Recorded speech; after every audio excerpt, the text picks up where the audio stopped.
Buenas tardes, amigos, ¿cómo están? Ya entramos al segundo bloque y esta vez acompañado de Enrique Castañeda, economista con posgrado en máster de la Universidad de Bordeaux de Francia, maestría en finanzas, doctorado en economía en San Marcos, formado y egresado del Instituto Interamericano de Desarrollo Económico Social, INDES, del Banco Interamericano de Desarrollo. Nos viene con el tema de trabajo social, el futuro para las políticas y programas sociales en América Latina. Entonces, te dejo, Enrique, para que expongas tu tema y en 20 minutos hacemos la ronda de preguntas. Gracias Carolina. ¿Me escuchan, no? Buenas tardes primero con todos los participantes de este evento. Gracias Carolina por la invitación. Trataré de ser lo más rápido, conciso y didáctico para tratar de la temática del futuro para las políticas fiscales y programas sociales en América Latina, un tema muy interesante, muy grande en realidad, y que lo tocaremos tangencialmente y en forma bastante resumida por el espacio, ¿no? Buscaré presentar en realidad en forma muy general y agregada la realidad de los programas sociales en América Latina en el contexto de crisis financiera global y la repercusión en América Latina, porque en eso estamos en este momento. He dividido la presentación en dos partes para tratar dos puntos centrales. Y al final, un cierre en forma de síntesis. Trataré de acercar al auditorio a una mirada que les sirva de comprensión crítica de la realidad latinoamericana. Comenzamos. El primer punto sería las políticas fiscales y programas sociales en América Latina. Así lo he dividido. Para iniciar vamos a mirar en forma muy resumida, amigos, el impacto de la crisis económica y la situación fiscal en la región de América Latina. Yo sé que es un tema complejo, pero lo vamos a tratar de decir de la forma más sencilla y más resumida posible. Comienzo señalando algo importante. América Latina no está viviendo una crisis de desarrollo. No está viviendo América Latina una crisis del desarrollo, como señalan algunos organismos internacionales regionales. No es una crisis de crecimiento, que sería la crisis del desarrollo, ¿no? Los países que más crecieron vivieron la trampa del ingreso medio. No puedo ocuparme de ese tema, que también es relevante y ayudaría mucho a esclarecerlo, pero no es una crisis de desarrollo. El crecimiento se estancó en América Latina a inicios de la segunda década del presente siglo, ¿no? Especialmente en los años 2012, 2013, 2014. La crisis que vive América Latina tampoco se inició el año 2020. Los problemas del crecimiento en América Latina son estructurales y se comenzaron a manifestar al inicio de la segunda década de este siglo XXI. En los primeros años, les decía, de este siglo, precisamente muchos países, en la primera década, muchos países de la región experimentaron el crecimiento impulsado por el superciclo de los commodities, ¿no? El precio de los minerales que aumentó en los mercados internacionales. Esa es una variable exógena, porque no ha sido ni es controlada por los países latinoamericanos, por eso es exógena, no depende de nosotros. Con la caída del precio de los minerales, la caída de la recaudación fiscal, ya se vislumbraba desde los años 2013, vamos a decir, o 2014. En el caso del Perú, la caída de la recaudación fiscal llegó a niveles inferiores al promedio regional.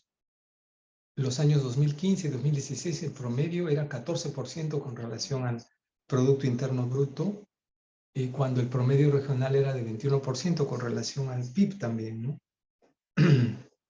Con relación a esto también hay que decir que hay una tendencia global a la desregulación financiera. Es decir, la menor tributación de las empresas transnacionales. En la desaceleración, este tema no puedo tocarlo porque también es muy grande y es global. Solo comentaré que la desaceleración económica y las tendencias de menor crecimiento, así como la caída de la productividad y por lo tanto el nivel de empleo en la región, se vieron marcados desde estos años ya, en forma muy sintética. Lo que también sucedió es que en el año 2020 las condiciones económicas se agudizaron por las medidas tomadas por los países por la crisis sanitaria. Y en el presente más con el aumento de la inflación, no sé, en la actualidad, la subida de la tasa de interés por parte de los bancos centrales para tratar de controlar la inflación. Lo que ha venido produciendo estas medidas económicas son mayores brechas en cuanto al ingreso, con el aumento del desempleo y el crecimiento de la informalidad, con un escape de las poblaciones precisamente al desempleo. Se han venido dando una acumulación de variables que empujan una crisis que tiende a aumentar la precarización social, que afecta no solo a poblaciones pobres y extremadamente pobres, sino que también afecta a clases medias, que con el aumento de la desigualdad de los ingresos vulnera y debilita la capacidad, vamos a decir, de movilidad social y cohesión social, ¿no? Que fueron también muy afectadas con la crisis sanitaria. Ni con la recuperación del crecimiento económico del 2 o 1.5% de promedio regional, como lo proyecta el Fondo Monetario, no se llega a recuperar el nivel del año base, que sería el año 2019, ¿no? Aún están los países en crecimiento de menos de 1%, que es un crecimiento negativo, lo que no se dice por parte de estos organismos que elaboran estas mediciones. Ahora, muy rápidamente, vamos a mirar algunos datos principales de la situación económica financiera de los países de la región. Se puede decir con claridad que si los niveles de deuda siguen subiendo, como lo vienen haciendo en América Latina, siendo ya esta la región emergente con los niveles de deuda más altos del mundo, hay que recalcar que si estos niveles de deuda siguen creciendo como lo están haciendo, nos espera un futuro distópico, vamos a decir. No en el largo plazo, quizás a la vuelta de la esquina. La deuda regional ya en el año 2018, estoy tocando los datos en general y muy rápido, ¿no? Pasaba el 50%, les decía yo, la deuda regional, el 50% con relación al PIB, que es el Producto Interno Bruto, es lo que producen los países. Y el promedio de deuda era la mitad ya al año 2018. En el año 2021 llegaba ya al 80% el promedio regional respecto al PIB. Y en el primer trimestre del año 2023, el promedio regional era de 117%, o sea, era superior al PIB.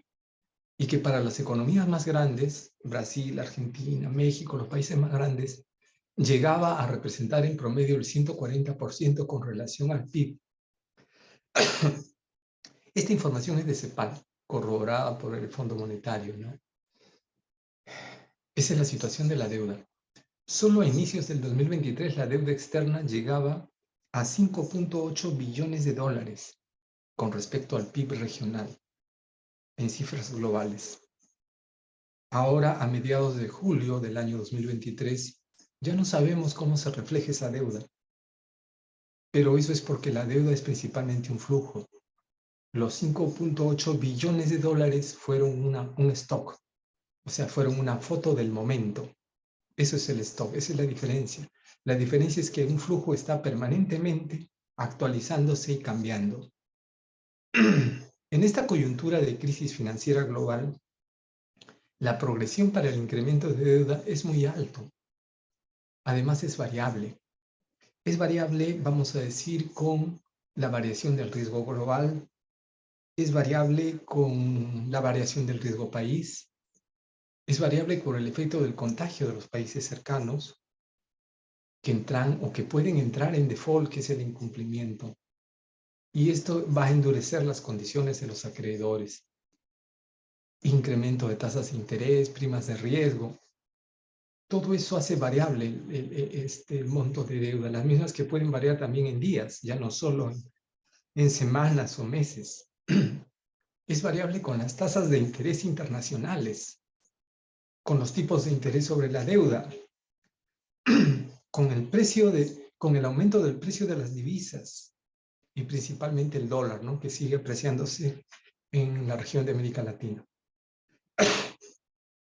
Para cerrar,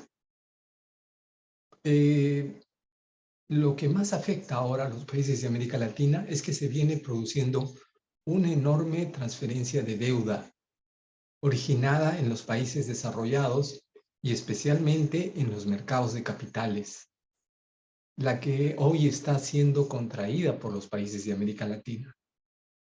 Pese a esto, las calificadoras de riesgo están bastante, vamos a decir, silenciosas, como si esperaran el momento adecuado para poner el grito en el cielo. Será cuando la deuda sea demasiado cara y se produzca el default o incumplimiento, ¿no? Y eso hará que suba más. No quiero exacerbar, quiero hasta ahí nomás este punto y continuar comentando muy rápidamente, también sucintamente, la ausencia de ejercicios de planificación, investigación especializada y prospectiva para los ámbitos del sector público. Lo he considerado importante la planificación, la investigación, la prospectiva, lo voy a decir en forma muy rápida. Primero, la planificación, amigos, que se practica en la mayoría de países de América Latina, no es indicativa del gasto público.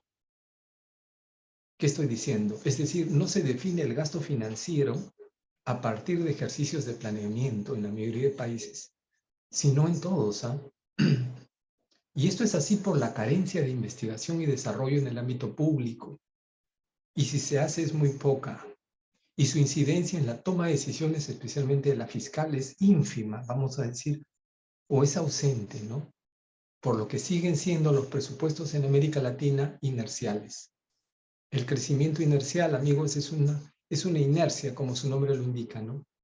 Están siendo conducidos, son incrementales de año en año, pero no reflejan la necesidad, ni la realidad, ni el planeamiento, ni la proyección de las economías.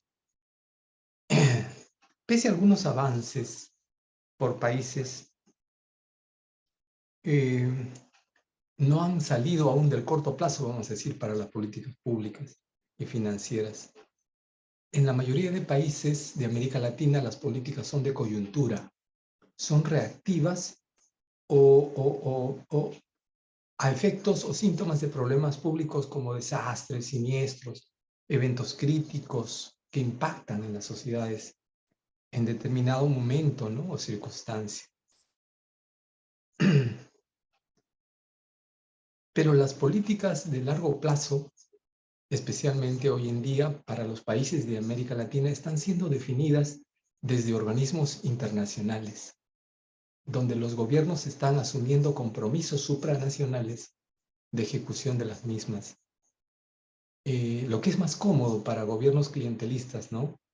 Acostumbrados a cumplir agendas que no se interesan por la investigación ni los estudios, ni menos en el largo plazo,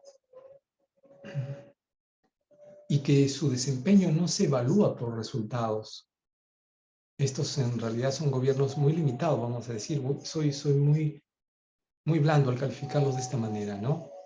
Que paradójicamente en medio de la crisis global estos gobiernos se sienten seguros de sus gestiones y cumplimiento de las agendas, lógicamente, ¿no? Con el respaldo de organismos supranacionales. Y mucho menos se practica la prospectiva, muy rápido. Esta solo es conocida y muy comentada, sí, ¿no? Por las administraciones de los países de la región. En la actualidad no existen estudios prospectivos serios o relevantes de algún país latinoamericano. Me disculpan lo que estoy diciendo y es la verdad. Los documentos de carácter indicativo y con consideraciones de gasto son los documentos económicos de los ministerios de economía, en el caso del Perú, el marco macroeconómico multianual. No voy a ahondar ahorita en ese tema, solamente continúo. Si nos damos cuenta, ¿cómo podemos conducir? Esta es una parte reflexiva que quiero que ustedes lo consideren. ¿Cómo podemos conducir los destinos de una nación, los destinos de una región como América Latina, si no tenemos una visión propia? Visiones hay, pero visión propia solamente aparece como resultado de la investigación, el desarrollo y los ejercicios multidisciplinarios, interdisciplinarios, sistémicos, que no se han hecho para esta región o no se hacen. Cito una exposición de un evento latinoamericano y lo cito muy a menudo porque es muy preciso, ¿no? Y de alguna manera lo dice en forma muy sencilla. Es como conducir, dice, por una carretera, un vehículo, un bus lleno de pasajeros, solo con la vista o la visión del espejo retrovisor. Pues estamos viendo el espejo retrovisor, pero estamos conduciendo y no tenemos nada adelante.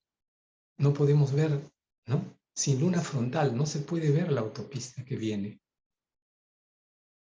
La reflexión sería, ¿es que estamos leyendo un manual para hacer eso? ¿Nos están diciendo por dónde debemos ir? Esa es una temeraria actitud, ¿no? O revela una dependencia, vamos a decir, cultural, casi religiosa. ¿Se puede imaginar ustedes qué es lo que sucederá?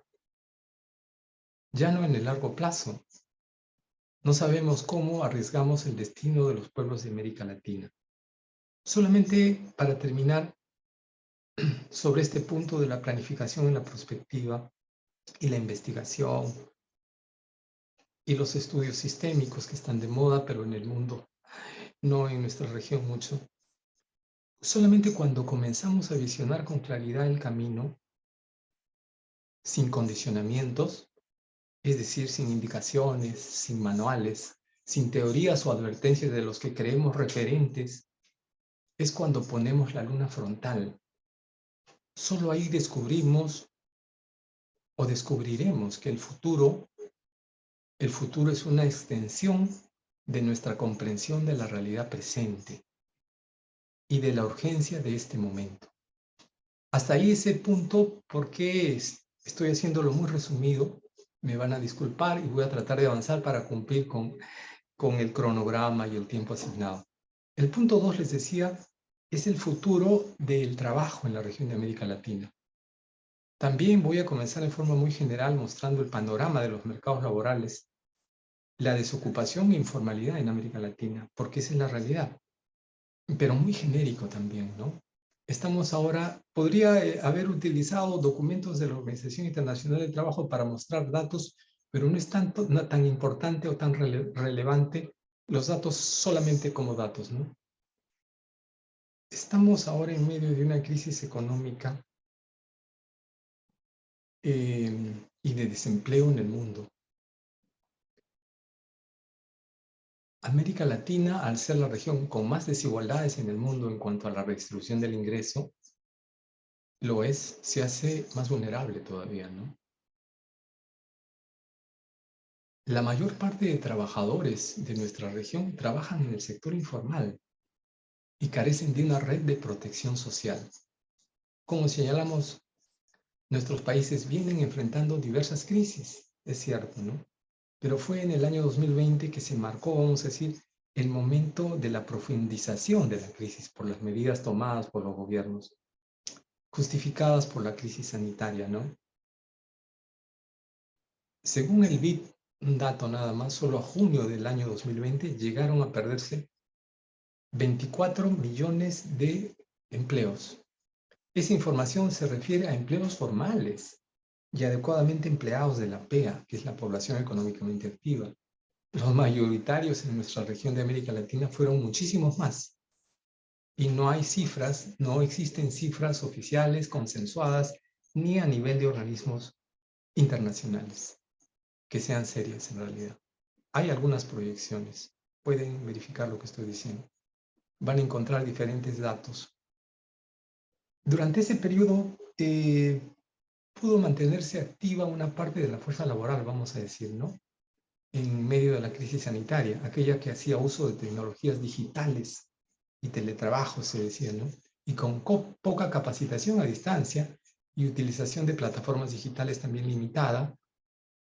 Eso a nivel regional, con diferencias por países, porque en el caso del Perú no fue teletrabajo, se usó trabajo remoto, que es diferente, solo con disposiciones y decretos de urgencia en el sector público y en el sector privado, les estoy diciendo.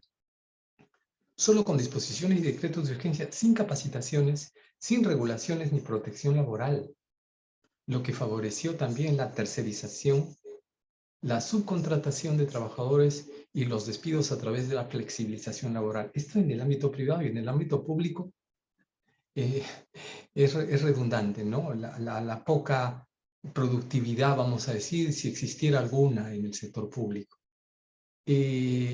Continúo, en general para la región de América Latina, eh, para poder generar oportunidades laborales para las poblaciones, en especial a las que generacionalmente deben incorporarse a la población económicamente activa, esa es la preocupación, se requiere generar oportunidades de empleo y cobertura efectiva, vamos a decir, a la población.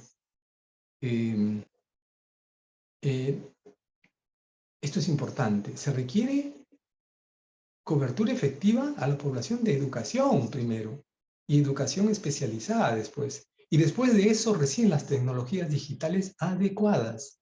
A veces se hace un abuso de las tecnologías digitales cuando a veces lo he podido comprobar en el ámbito público, se repiten y se repiten funciones porque se implementan tecnologías sin haberse hecho el estudio ni la investigación de las reales necesidades. Aquí obligado, amigos, esto es importante, no sé, he tratado de resumir, ojalá que me entiendan, es una parte muy importante. Obligado por la interacción y dependencia que existe hoy a nivel global, voy a intentar hacer unas apreciaciones muy resumidas y generales, mirando el nivel global, la evolución del trabajo y el futuro del mismo, pero a nivel global, ¿no? En forma muy genérica, si partimos de momentos de expansión de décadas anteriores a la contracción económica global, estamos hablando de los años 70 y quizás 80, ¿no? Antes de los default, ¿no? De incumplimientos de deuda.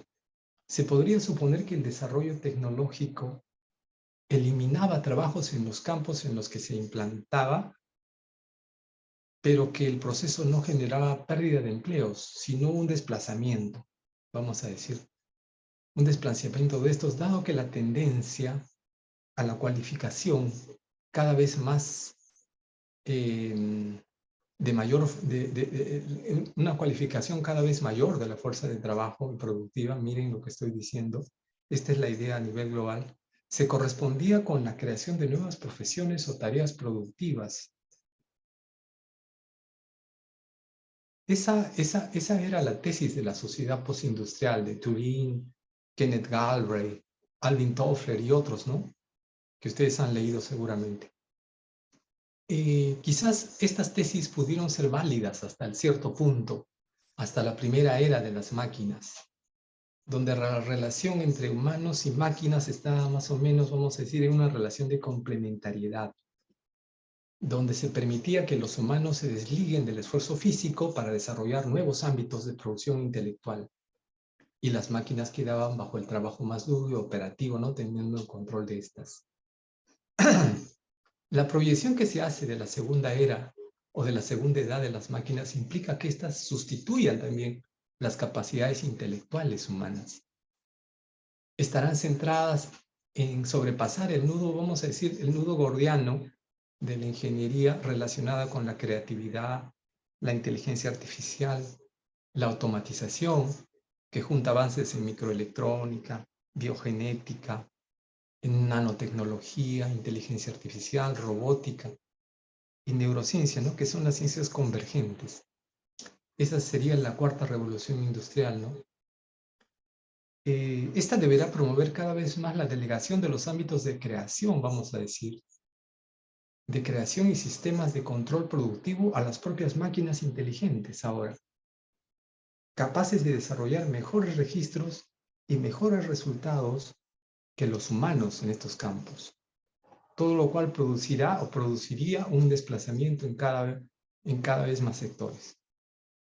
Pongo el tiempo, produciría, ya les voy a decir por qué, porque no voy a entrar en el detalle de este análisis, que es complejo y que tiene una relación directa con la crisis global que estamos viviendo y con la globalización, precisamente, que no es tema de esta reunión, que no puedo entrar al detalle. No voy a entrar al detalle, les decía, ni de las proyecciones, pero quiero dejar claramente expuesto que el problema central no es el desarrollo de la inteligencia artificial y la robótica y el desplazamiento de la fuerza de trabajo humana por las máquinas. No, no. Ese no es el problema central. El problema central, y aquí quiero que me presten atención, voy a tratar de decirlo en forma demasiado sintética, el problema central es la crisis estructural que necesita del sistema, ¿no? Del sistema económico, la crisis global estructural, que necesita del crecimiento exponencial del capital. Para que el sistema funcione, estoy hablando globalmente, porque ahora el capital es global, no es por países, y la implicación y los resultados son globales. Para que el sistema funcione hay que conseguir oportunidades de inversión y de reinversión rentables en cada momento para el excedente producido. Yo sé que esto es un poquito difícil de repente para algunos, pero estoy tratando de resumirlo. Un excedente, les decía, producido variable según la tasa de crecimiento del capital. Pero ahora con una inversión en favor del capital a intereses y más precisamente del capital exacerbado por la especulación y la ausencia de creación de valor, esto es muy grave. Ha habido una reducción en la capacidad de producción. Se multiplica el capital sin crear valor, ¿no? Crecimiento exponencial, le llaman a esto del capital empujado por la deuda y la emisión cuantitativa, que es la creación de nuevo dinero para afrontar la deuda. Tampoco puedo entrar al detalle de este tema, que es muy importante. Solamente quiero decir que no existen oportunidades ni espacio planetario de reinversión posible en el mundo para un margen de ganancia cuya esperanza de rentabilidad debe ser billones o trillones de dólares por la cantidad de dinero y riqueza ficticia en el mundo. Además, ¿qué espacios nos quedan en la economía global para nuestras reubicaciones espaciales que permitan, vamos a decir, absorber esto? Quiero continuar porque el tiempo se está limitando, pero quisiera que me consideren un poquito para cerrar sobre el empleo, esta parte que es muy importante y entrar a lo último. Una de las dramáticas consecuencias de los procesos que comentamos para el conjunto de la sociedad es la sostenida tendencia a la disolución de la relación salarial y el agudo declive del empleo. En América Latina, estoy diciendo, combinada con la extrema vulnerabilidad del trabajo, con periodos cada vez más cortos de contratación y en condiciones laborales salariales menos favorables. Para los indicadores globales del empleo, la pérdida salarial a la población es cada vez más evidente y la población desempleada o autoempleada de forma altamente vulnerable y la inactiva en edad laboral sumaban ya unos 2.400 millones de personas, el 70% más que la población ocupada, regularmente ya en el año 2011, datos que se han incrementado dramáticamente desde el año 2020. Ahora trataré en forma muy resumida sobre la creación de programas sociales. Es el último punto y no sé si tenga tiempo de hacer el cierre, pero este punto me parece importante. Carolina, te voy a pedir. Los programas sociales y los programas de transferencias monetarias condicionadas desde finales de los años 90 han sido la prioridad en las agendas gubernamentales en América Latina, un poco conducidos, ¿no?, por los organismos internacionales.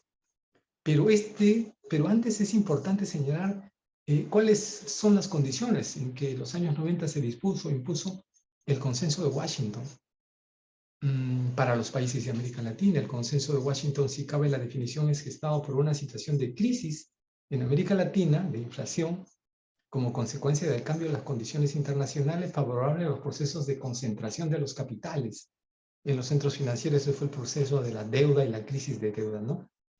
Y lo que empujó al Consenso de Washington y los países de América Latina afectados por acuerdos de deuda en los años 90, una nueva situación que debían resolver sus estados a anuencias del Consenso de Washington. Los acuerdos de deuda realizados a partir de los 90, 86, 90, en casi todos los países los compromete al pago de la deuda más los intereses con diferentes tasas de interés favorables al capital.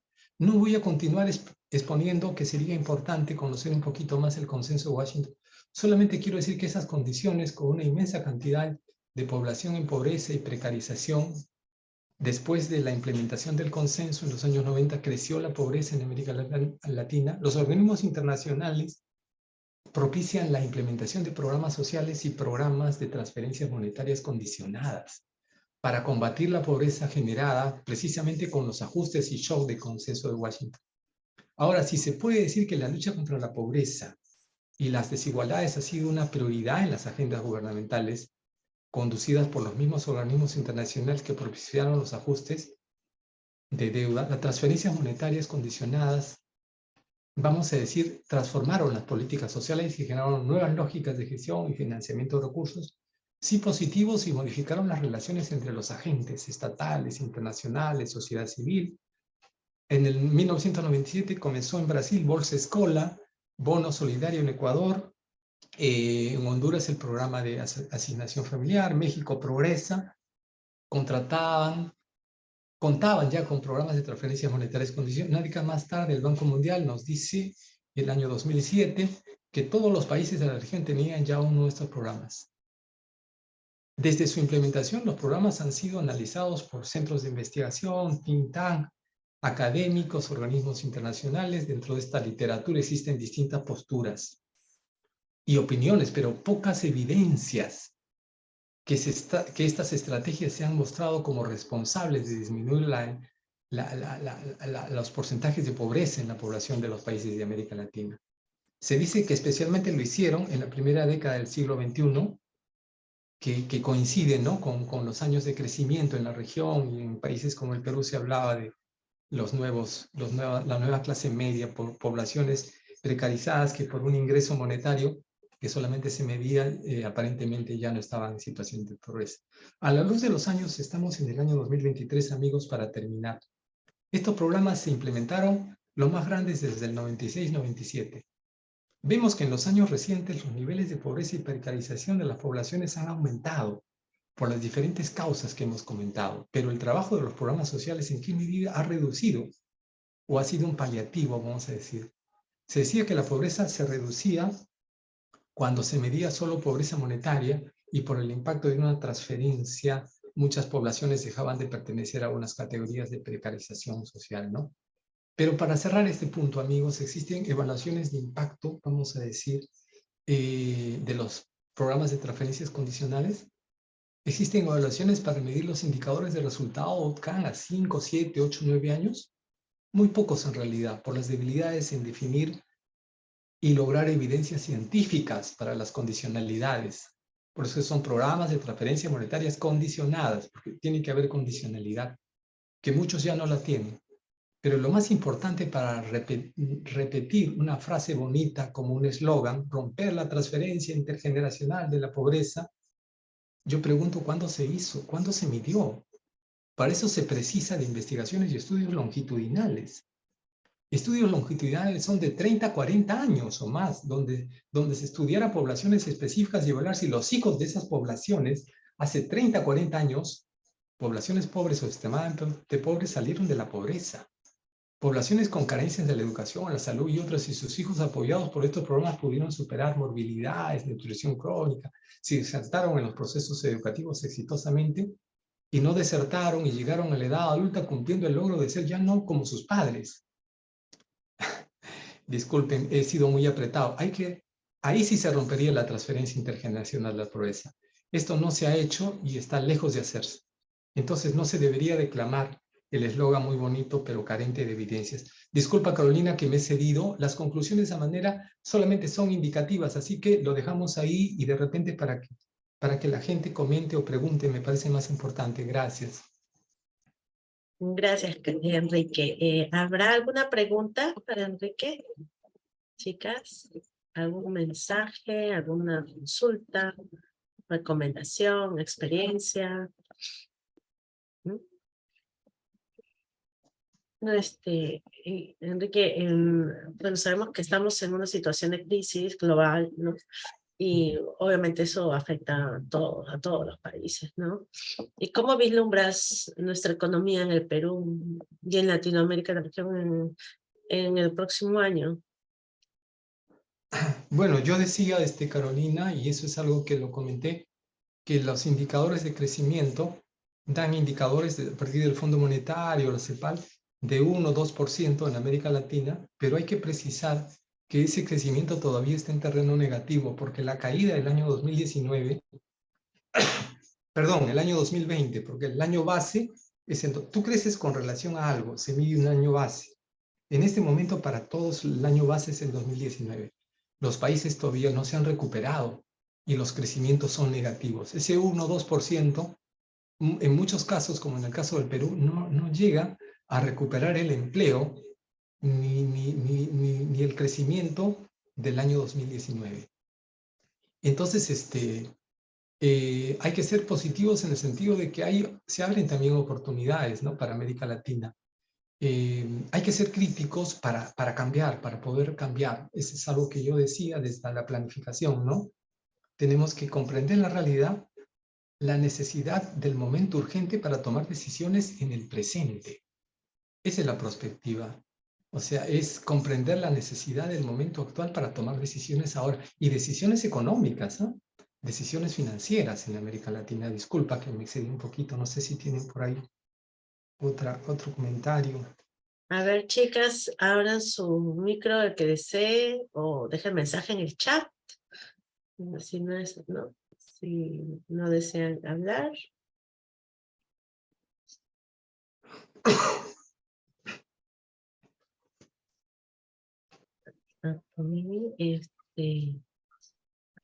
Gloria, Cristel, Cirila, Carmen, Enrique, Rosy, Ruth, Tania. ¿Alguien se anima a hablar de economía? Economía y trabajo social, no, o sea, que van de la mano, porque a nivel de pobreza, si bien es cierto, nosotros estábamos como un país no elegible, ¿no? Pero pasaremos a ser elegibles otra vez por la pobreza que está aumentando, o nos quedaremos... No, Carolina, el Perú fue elegible para los organismos internacionales, es decir, desde que se comenzaron a implementar las políticas liberales en los años 90. Fue inelegible en la época de la deuda externa. Perdón, creo que no me dejé entender. Pero es Que importante. ya no está, o sea, que a nivel mundial en la estadística ya no somos un país pobre. O sea, a eso es lo que me refiero. Estamos en ese listado de país no pobre ahorita, pero ¿tú crees que a futuro, o sea, no sé si el próximo año quizás nos volvamos otra vez a ese listado de pobre, o vamos a quedar tal cual estamos ahora? Ya lo decían, Carolina, en los años 2010-2012, Nora Lustig, investigadora del Banco Mundial, del Banco Interamericano, la misma presidenta ahorita del Banco Mundial, que estuvo acá en el Perú, ¿no? O sea, nosotros hemos vivido momentos de crecimiento que no han sido tampoco tan relevantes y que no han sido apoyados por una política social que genere un valor agregado, ¿no?, que es el capital de largo plazo, ¿no?, que permita a estas poblaciones trascender y salir de la situación de pobreza, sino que han sido paliativos. Entonces ya se decía en los años 2012-2013 que si la situación caía, nosotros estamos, como tú bien dices, considerados como país de ingreso medio y no nos dan consideraciones para financiamientos, ¿no? Pero la situación está grave, no solamente en el Perú, en América Latina, y muchos de los países de América Latina, no me atrevo a decir cuáles, pueden caer en una situación de calificación de países pobres, ¿no? Nuevamente, esperemos que eso no pase, todo es variable y todo está en una necesidad de que encontremos empujemos, hagamos cambios importantes que hagan que nuestra economía crezca realmente, ¿no? No nos esperancemos en precios de materia prima que no dependen de nosotros, no dependamos ni hagamos depender, ni creamos conflictos políticos a partir de esos recursos, ¿no? Ni nos apoyemos en esos, en forma muy general, disculpa. Yo sé que tenemos muchos amigos que son de Argentina. ¿Qué tendría que hacer Argentina como para mejorar económicamente, ¿no? Porque estamos viendo que por la moneda que está muy devaluada y todo eso. Claro, Carolina, quiero decir dos cosas para la mayoría de de los oyentes, participantes, para que sepan, Argentina es la tercera economía de América Latina. Se ha publicitado mucho la crisis de Argentina, pero después de Brasil y México, la tercera economía más grande, con mayor producción y exportaciones, es Argentina. Otra cosa es que esté en la mira de los organismos internacionales y que lo que yo he comentado del crecimiento de la deuda, que es variable por aumento de tasas de interés y todo, se produce en Argentina a partir del año 2000, precisamente porque Argentina fue el único país que no aceptó el Brady, que era el acuerdo de deuda de corto plazo, y aparecieron los que ahora le llaman los fondos buitres, ¿no? Que eran los acreedores de esas deudas, y después le pusieron juicios a Argentina a nivel del CIARI, Organismo Internacional del Banco Mundial, para aclarar eso, y comenzaron a cobrar miles y miles de millones. Yo lo único que puedo decir es que Argentina es uno de los países que es una muestra de lo que estoy diciendo, donde el crecimiento de la deuda es exponencial y tiene vencimientos cada 45 días, por ejemplo. Y, por ejemplo, Argentina, el año 2022, creo, ha sido al cierre, pagó 54.000 millones de dólares solamente en intereses.